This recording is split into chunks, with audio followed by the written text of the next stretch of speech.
திரு Surya, metro திட்டப்பணிகள் 2ஆம் கட்ட பணிகள் சென்னையில் நடக்கணும், அதுக்கு நிதி கொடுங்க அப்படின்னு கேட்டிருக்கிறாரு. சென்னை தென் மாவட்டங்களில் நடந்த இயற்கை பேரிடரை கடுமையான இயற்கை பேரிடர் அப்படின்னு அறிவிச்சு தேசிய பேரிடர் நிவாரண நிதியிலிருந்து கூடுதலாக நிதி ஒதுக்கணும் தமிழ்நாட்டுக்கு அப்படின்னு முதல்வர் கோரிக்கை வைத்திருக்கிறார். இன்னும் பல்வேறு கோரிக்கைகளை இன்று பிரதமர்கிட்ட முன்வைத்திருக்கிறார். இதெல்லாம் முன்வந்து தருவதற்கு மனசு வைப்பாரா பிரதமர்? வணக்கம், அனைவருக்கும் வணக்கம். மொத்தம் 8 கோரிக்கைகளை முதல்வர் மு.க. ஸ்டாலின் அவர்கள் வைத்திருக்கிறார்.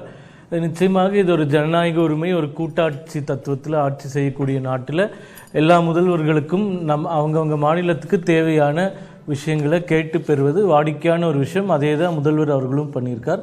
நிச்சயமாக இந்த 8 திட்டங்கள்லையும் மத்திய அரசாங்கம் பரிசீலனை பண்ணி தமிழ்நாட்டுக்கு என்னென்ன திட்டங்கள் செய்யணுமோ எல்லாமே நிச்சயமாக செய்வாங்க. அதற்கு முன்னாடி எப்பயுமே நம்ம ஒப்பீட்டு அளவில் பார்க்குறோம். இப்போ பொதுவாக இந்த அரசாங்கம் தமிழகத்துக்கு பெருசாக செய்யலை அப்படின்ற ஒரு பிம்பம் ரொம்ப நாட்களாகவே கட்டமைக்கப்பட்டு வருகிறது. அதற்கான பதிலை இன்னைக்கு பிரதமர் அவர்கள் அவர் பேசின பேச்சிலேயே குறிப்பிட்டு இருக்கார். குறிப்பாக ஸ்டேட் டெவல்யூஷன், அதை பற்றி ரொம்ப இன்னைக்கு நம்ம பேசிகிட்டு இருக்கோம். இப்போ நம்ம இது ஏன் நம்ம காங்கிரஸ் அரசாங்கத்தோட எல்லா விஷயம் எது பேசினாலும் கம்பேர் பண்ணுறோம்னா, இந்த 10 ஆண்டுகளுக்கு முன்னாடி இருந்தது காங்கிரஸ் தலைமையிலான ஐக்கிய முற்போக்கு கூட்டணி அரசாங்கம். பிரதமர் தன்னுடைய பேச்சில் சொல்றாரு, 10 ஆண்டு ஐக்கிய முற்போக்கு கூட்டணி ஆட்சியில் 30 லட்சம் கோடிகள் தான் மாநிலங்களுக்கு ஸ்டேட் டெவல்யூஷன் கொடுக்கப்பட்டது. ஆனால் எங்களுடைய 9.5 ஆண்டு கால ஆட்சியில் 120 லட்சம் கோடி, அதாவது 1,20 லட்சம் கோடி ரூபாய் ஒதுக்கப்பட்டிருக்கின்றது அப்படின்னு சொல்றாரு. அதே மாதிரியே 10 வருஷம் யூபி அரசாங்கத்தில் தமிழகத்தை குறிப்பாக எடுத்துக்கிட்டிங்கன்னா, முந்தைய கவர்மெண்ட்டோட 3 மடங்கு அதிகமாக நேஷனல் ஹைவேஸ்க்கு மட்டும் தமிழ்நாட்டில் இந்த மத்திய அரசாங்கம் செலவு செய்திருக்கிறது அப்படின்னு சொல்றாங்க. ரயில்வே திட்டங்கள் குறித்து பார்த்தீங்கன்னா, யூபி அரசாங்கத்தில் செய்ததை விட 2.5 மடங்கு அதிகமாக நாங்கள் செலவு பண்ணியிருக்கோம் அப்படின்ற தகவல்கள்லாம் அவர் சொல்றாரு. இப்போ இது எதற்காக நம்ம மீண்டும் மீண்டும் சொல்றோம்னா, 2014, 2019 தமிழகத்தில் ஆளும் தரப்பு மத்திய அரசில் இருந்த பிரதிநிதித்துவம் நம்ம எல்லாருக்குமே தெரியும். அதற்கு முந்தைய 10 ஆண்டுகளில் திமுக அதிகார பகிர்வை அடைந்த போது எத்தனை கேபினெட் அமைச்சர்கள், எத்தனை இணையமைச்சர்கள் இருந்தாங்கன்றது நம்மளுக்கு தெரியும். அமித்ஷா அவர்களும் பலமுறை தமிழ்நாட்டுக்கு வந்தப்போ பேசும்போதும், நீங்கள் 10 ஆண்டுகளில் செய்த வளர்ச்சி திட்டங்களை பட்டியல் கொடுங்கள், நாங்கள் 10 ஆண்டுகளில் செய்த வளர்ச்சி திட்டங்களை கொடுக்கிறோம், இத்தனை அமைச்சர்களை வைத்துக் கொண்டும் இத்தனை லட்சம் திட்டங்கள் தான் நீங்கள் செய்திருக்கிறீர்கள், எந்த அமைச்சருமே இல்லாமலே நாங்கள் தமிழகத்துக்கு முந்தைய காலத்தை விட பல மடங்கு அதிகமாக நிதிகளை அனைத்து திட்டங்களுக்கும் ஒதுக்கி இருக்கிறோம், அதுக்கு நீங்க வரதுக்கு தயாரா அப்படின்னு அமித்ஷா அவர்கள் சென்னையில் நடந்த ஒரு மீட்டிங்ல கூட சேலஞ்ச் பண்ணாரு.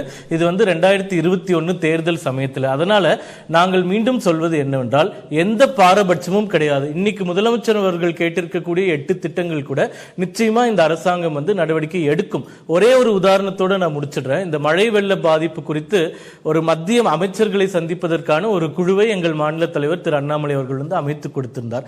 அந்த குழுவில் ஒரு மெம்பரா நான் இங்க இருக்கக்கூடிய இண்டஸ்ட்ரியல் அசோசியேஷன் எல்லாரையும் கூப்பிட்டுட்டு டெல்லிக்கு போய் பல அமைச்சர்களை பார்த்தோம்.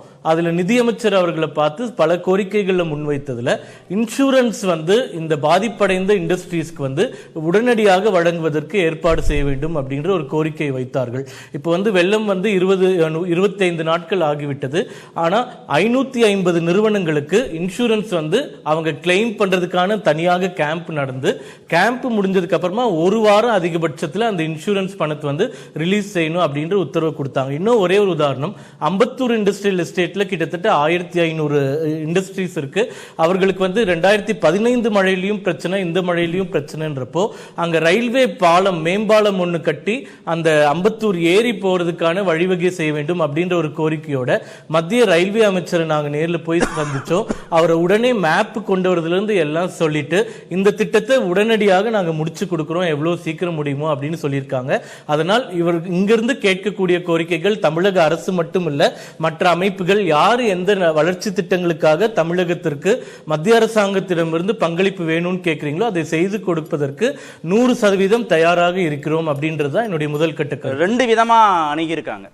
தமிழ்நாடு அரசு தரப்புல, முதலமைச்சர் தரப்புல ஒரு விதமா அணுகியிருக்காங்க கோரிக்கைகள் தொடர்பாக.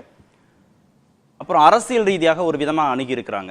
மத்திய அரசை எந்த விதத்தில் அணுகணுமோ அந்த விதத்தில் அரசியல் ரீதியாக அணுகியிருக்காங்க. நான் முதல்வர் பேசினதுல இருந்து வரேன். தொடர்ந்து கோரிக்கையாக வைக்கிறோமே என்று எண்ண வேண்டாம், பறந்து விரிந்த இந்திய பெருநாட்டில் கோடிக்கணக்கான மக்களுக்கு நெருக்கமாக இருந்து கல்வி, மருத்துவம், அவசிய தேவைகள், உதவிகள் ஆகியவற்றை செய்து தர வேண்டிய முக்கிய கடமை மாநில அரசுகளுக்குத்தான் இருக்கிறது.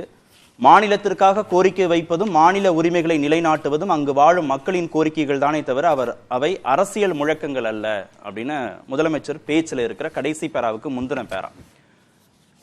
மத்திய அரசு, மாநில அரசு தரப்புல ஒரு முதல்வர் கோரிக்கை வைக்கிற போது இது அரசோட கோரிக்கையா இல்ல ஒரு கட்சியோடைய கோரிக்கையா, இங்க ஆட்சி பொறுப்புல இருக்கிற திமுகவின் கோரிக்கையா மத்திய அரசோ பாஜகவோ பாக்குதா, இல்ல இந்த மாநில மக்களுடைய பிரதிநிதியாக முதல்வர் எல்லாத்தையும் பட்டியல் போடுறார், அந்த மக்களுடைய வளர்ச்சிக்காக நலனுக்காக முதல்வர் கேட்கிறார் அப்படின்ற பார்வையோடு இங்க பார்க்கப்படுது அந்த கோரிக்கைகள்லாம்? அதாவது இது அரசியல் மரபு சார்ந்த விஷயங்கள். அதாவது குறிப்பா கடந்த 2 முறையும் பிரதமர் பொது நிகழ்ச்சிகள்ல முதலமைச்சர் அவர்களோடு கலந்து கொள்ளும் போது இந்த மாதிரி கோரிக்கைகள் தமிழ்நாடு மட்டுமில்ல அனைத்து மாநிலங்களும் நீங்க எப்பயுமே கம்பேர் பண்ணக்கூடிய குஜராத் அரசாங்கத்திடமிருந்து கூட மத்திய அரசாங்கத்திற்கு நாள்தோறும் பல கோரிக்கைகள் போய்கொண்டுதான் இருக்கு.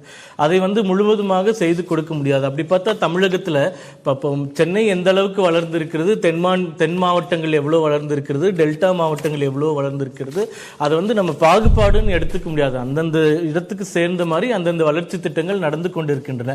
எங்களுடைய கருத்து என்னன்னா, முதலமைச்சர் இந்த மாதிரி பொது நிகழ்ச்சிகள்ல ஒரு செல்ஃப் விக்டிமைஸ் பண்ற மாதிரி நீங்க எதுவுமே பண்ண மாட்டேங்கிறீங்க, அப்படி பண்ணுங்க அப்படின்னு பொது மேடைகள்ல இந்த மாதிரி கோரிக்கைகள், அதுவும் அழுத்தம் திருத்தமாற ஒரு விக்டிமைசேஷன் மைண்ட் ஹிட்டோடு சொல்றது எனக்கு என்னமோ அது ஏற்புடையதாக தெரியவில்லை.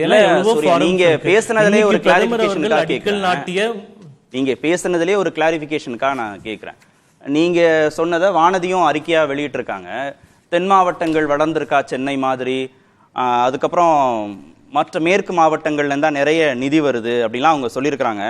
தமிழகத்தில் ரயில் போக்குவரத்து, அதுக்கப்புறம் எங்கெங்கெல்லாம் ஸ்ரீரங்கம், சிதம்பரம் அதெல்லாம் சொல்லிட்டு சில மாநிலங்கள் மட்டும்தான் சில மாவட்டங்கள் மட்டும்தான் வளர்ச்சி அடைஞ்சிருக்குங்கிறத அவங்க குறிப்பிட்டு சொல்றாங்க. அதுல சென்னையில் இருக்கக்கூடிய வளர்ச்சி, அவங்க தரக்கூடிய நிதி, மேற்கு மாவட்டங்கள் தரக்கூடிய சில நிதியை வச்சு எல்லாம் அந்த நிதியெல்லாம் அங்கேருந்து வருதுன்னா அந்த மாவட்டங்களுக்கு மட்டுமே செலவு செஞ்சிட முடியுமா, எல்லா மாவட்டங்களுக்கும் தானே செலவு செஞ்சிட முடியும் அப்படின்ற தொனியில் அவங்க ஒரு அறிக்கை கொடுத்துருக்குறாங்க. அதைத்தான் இப்போ நீங்களும் சொல்கிறீங்க. அப்போ உங்களுக்கே தெரியுது தென் மாவட்டங்கள் இன்னும் போதிய அளவில் வளர்ச்சி பெறலை, அங்கே இன்னும் மாநில அரசு நிறைய வளர்ச்சி திட்டங்களை செயல்படுத்த வேண்டியது இருக்குது. டெல்டா மாவட்டங்கள் இன்னும் போதிய அளவு வளர்ச்சி பெறல, அங்கேயும் ஒரு முதல்வராக அவருக்கு அங்க வளர்ச்சி திட்டங்களை செய்ய வேண்டிய தேவை இருக்குன்னு தெரிகிற போது இதை நீங்க இன்னும் வளராத மாநிலங்களுக்கு கொடுங்க அப்படின்னு நீங்க எப்படி சொல்ல முடியும்? இங்க தமிழ்நாட்டிலேயே இன்னும் சென்னைக்கு நிகராக வளராத மாவட்டங்களுக்கு கொடுங்கிறது தானே முதல்வரோட எண்ணமா இருக்கும், அதான கோரிக்கையா இருக்கும். இல்லை, நிச்சயமா அதாவது தொடர்ந்து செஞ்சுக்கிட்டே இருக்கிறது. ஆனால் இன்னைக்கு 19,000 கோடி ரூபாய் மதிப்பிலான திட்டங்கள் இனாகிரேட் பண்ணியிருக்காரு. நீங்க சொன்ன மாதிரி சிலது முடிஞ்சிருக்கு, சிலது துவக்கப்படுகிறது. அதுல பல காலமா பெண்டிங் இருக்கக்கூடிய, குறிப்பா ரயில்வே துறையில பெண்டிங்கா இருந்த நிறைய விஷயங்கள் இன்னைக்கு முடிக்கப்பட்டு இனாகிரேட் செய்யப்பட்டிருக்கிறது. இந்த திருச்சி விமான நிலையம் நம்ம எல்லாருக்குமே தெரியும். அதாவது விமான நிலையங்கள்ல தமிழ்நாட்டில் இன்னும் பல முதலமைச்சர் அவர்கள் வைத்த கோரிக்கையில கூட கோவை விமான நிலையம், மதுரை விமான நிலையம் அதை மேம்படுத்துறதுக்கான கோரிக்கையை வைத்திருக்கிறார். ஆனால் திருச்சி விமான நிலையத்தை தான் சென்னைக்கு அடுத்தபடியாக அதிகமாக சர்வதேச பயணிகள் இறங்கக்கூடிய ஒரு விமானம். அதனுடைய ஃபுட்ஃபால் 33 லட்சமாக உயர்த்துவதை கணக்கில் கொண்டு இந்த விமான நிலையம் புதுப்பிக்கப்பட்டு விரிவு செய்யப்பட்டிருக்கின்றது. இப்ப கோவை விமான நிலையம் நம்ம பேசும்போது அந்த கோவை விமான நிலைய விரிவாக்கத்துக்கு இன்னும் மாநில அரசாங்கம் முழுமையாக நிலத்தை கையகப்படுத்தி ஏஐக்கு கொடுக்கவில்லை. ஆனால் ஆட்சிக்கு வந்த புதுசிலே நாங்க உடனடியாக நிலத்தை கையகப்படுத்தி மத்திய அரசு கொடுத்துருவோன்ற ப்ராமிஸ் அவங்க வச்சிருந்தாங்க. ஆனா இன்னைக்கு வரைக்கும் அதை சுமூகமாக அவர்களால் நிறைவேற்ற முடியவில்லை. ஆகையால் எந்த திட்டத்துக்கு அவங்க கோரிக்கை வைக்கிறார்களோ அதற்கு மாநில அரசினுடைய ஒத்துழைப்பு, பங்கு, அவங்களுடைய ஈக்குவல் கான்ட்ரிபியூஷனும் தேவைப்படுகிறது. இப்போ இந்த 19,000 கோடியில தமிழக மக்களுக்கு உண்மையிலே பயனடையக்கூடிய பல விஷயங்கள், என்ஐடியில் ஒரு ப்ராஜெக்ட், கல்பாக்கம்ல ஒரு ப்ராஜெக்டுக்கான விஷயங்கள், இந்த மாதிரி நிறைய திட்டங்களை நாங்க அமல்படுத்தி இருக்கோம்.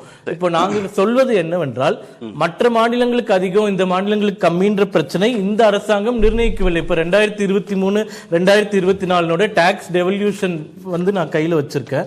தமிழகத்திற்கு வந்து 41,000 கோடி ரூபாய் மொத்தம் இந்த மதிப்பீடு வந்து ஒதுக்கப்பட்டிருக்கின்றது. இது வந்து அவர்கள் அந்த மாநிலங்கள் கொடுக்கக்கூடிய பணத்துக்கு மிக அதிகமாக ஒதுக்கப்படக்கூடிய மாநிலங்கள் 2 தான். உத்தரப்பிரதேசம் 1, பீகாருக்கு 1. அவங்க 1 ரூபாய் கொடுக்கறாங்கன்னா 3 ரூபாய் ஒதுக்குறாங்க. இது இப்ப நடக்கல, 30-40 வருஷமா பினான்ஸ் கமிஷன் செட் பண்ண ஃபார்முலா மூலமா அந்த டெவல்யூஷன் நம்ம பண்ணிட்டு இருக்கோம். இப்ப நீங்க என்ன சொல்றீங்கன்னா 30-40 வருஷமா பின்பற்றி வந்த முறையை ஒரேடியாக புறக்கணித்து விட்டு எல்லாத்தையும் மாத்துங்கன்னு சொல்றீங்க. அதுக்குன்னு ஒரு சிஸ்டம் இருக்கு. அதை எப்படி கொண்டு போறதுன்னு நம்ம லாங் டேர்ம்ல தான் பண்ண முடியுமே தவிர இந்த பட்ஜெட்ல வந்து நீங்க அங்க இவ்வளவு ஒதுக்கிட்டீங்க, இங்க கம்மியா ஒதுக்கிட்டீங்கன்னா இது அனைத்துமே உத்தரப்பிரதேசத்துக்கும் பீகாருக்கும் கொடுக்காதீங்க, கூடுதலாக கொடுக்காதீங்க. வளர்ச்சி பெறாத மாநிலங்களை கவனிக்காதீங்க, அந்த மாநிலங்களுக்கு சிறப்பு நிதியோ கூடுதல் நிதியோ கொடுக்காதீங்க அப்படிங்கிறது மாநிலங்களுடைய கோரிக்கையாக இருக்கிறது இல்ல. பாஜக ஆளாத மாநிலங்கள் கோரிக்கையா இருக்கிறது இல்ல. எங்களுக்கு தேவையான நிதி பகிர்வை சரியா கொடுங்க, பேரிடர் காலங்களில் நாங்க கேட்கக்கூடிய நிதியை கொடுங்கன்னு தான் கேட்கறாங்க.